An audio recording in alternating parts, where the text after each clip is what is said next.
श्री गोपाळ कृष्ण भगवान की जय. लीळा नंबर 140 चा उर्वरित भाग. तुम्हाला बडी रे म्हणून हाक द्यायला पाठवले. तुम्हाला हाक द्यायचे काय कारण? ते आपसात लढून मेले तरी तुम्हाला काय त्यांचे? त्यात एक शब्द वेदिया होता. त्याने तुमच्या हाकेच्या आवाजाच्या दिशेने बाण सोडला.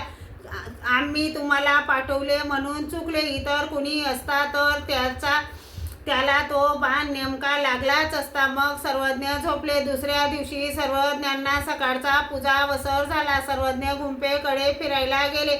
इकडे मठ राखायची व झाडायची पाळी देमाईसाची होती. देमाईसा मठ झाडत होती तेव्हा तिने परकोटाच्या फाटकात तो बाण रुतलेला पाहिला. तो काढून घेऊन दाराजवळ आली. तेथे रे नायकाचा नोकर होता. त्याला तिने तो बाण दिला. मग मठ झाडला.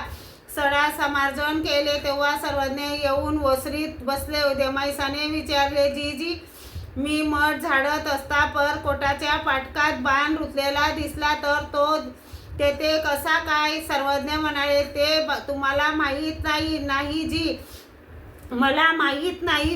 सर्वज्ञ म्हणाले, आम्ही वानरेशांना रात्री गोंधळ पाहायला पाठवले होते. त्यांनी बडी रे म्हणून गर्जना केली. त्यामध्ये एक शब्द वेदिया होता.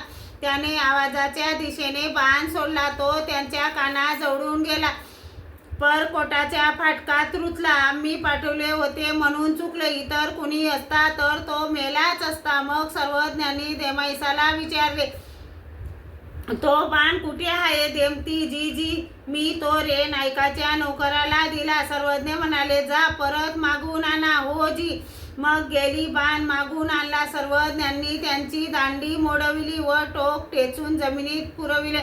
मग सर्वज्ञांनी विचारले, देमती, हे आम्ही का करविले ते तुम्हाला माहीत आहे का?